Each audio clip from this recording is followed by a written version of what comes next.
Welcome to Rate My Video, where virtual presence gets real. I'm Julie Hansen, and each week we analyze how leaders show up on screen. From CEOs to sales pros, we break down the behaviors that make or break your virtual influence. You ready to transform your screen presence? Let's dive in. Hey there! Today we are switching things up a bit. Instead of analyzing someone else's video, I'm turning the spotlight on myself and reviewing a video interview I did a while back with the wonderful Jack Hubbard. Now, I probably don't have to tell you that watching your own video can be very painful. In fact, even with my acting background, I used to just hate seeing myself on screen.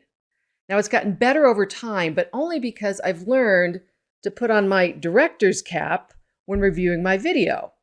So stick around to the end and I will share with you some of those tips on reviewing your own video in a less painful and more objective way.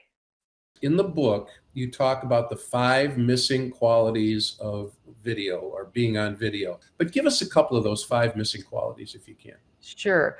Okay, we're going to start with my usual first impression check.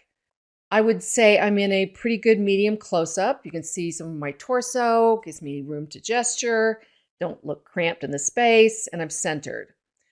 The yellow book gives a nice pop of color. The only thing I would suggest is a little more lighting on my face because it would provide more contrast between that and the background. With these side-by-side views, we get a great opportunity to analyze listening behavior in real time. So the key things I look for are eye contact, which I do a pretty good job of maintaining consistent eye contact with the camera, and appropriate reactions to the speaker based on verbal or nonverbal cues. And I responded with a smile or laughter at the right moments, which indicates to me pretty good active listening behavior. This is really, I think, one of those foundational things because we forget sometimes that at the core of sales is a relationship. Now, here's an interesting moment to pause on. I often get asked if it's okay to glance away from the camera. And yes, it's absolutely natural to look away to gather your thoughts. But here's the thing. The key is remembering to return your gaze to the camera quickly after you've retrieved those thoughts and not get stuck looking away for extended periods of time as many people do. And that takes awareness and practice. So we have spent a lifetime honing our skills, our relationship building skills face to face. So we know how to express empathy and active listening and trustworthiness when we're in person. What we haven't had much experience at is how do we express those same things on video? I need to call myself out here. Notice my habit of starting a sentence with the word so.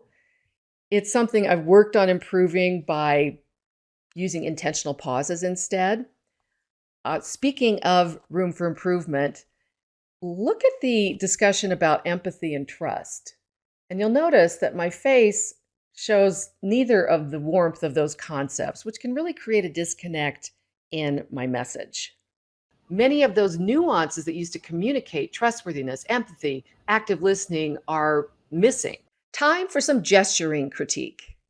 Notice my hands doing that sort of bobbing, repetitive motion at the bottom of the screen.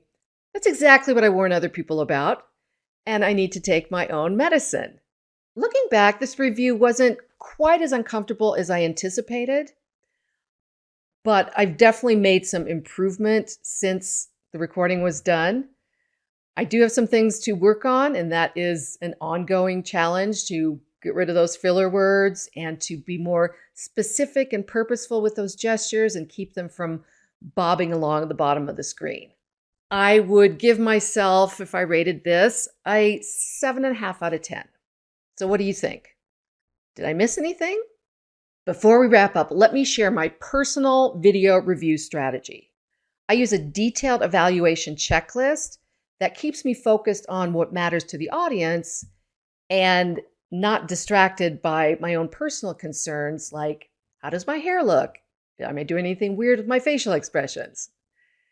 And then I focus on 1 or 2 things at the most to improve.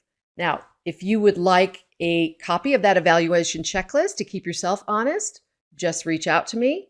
Or if you would prefer to have me do the evaluation, which can be less painful and more helpful, I'm here to help with that as well.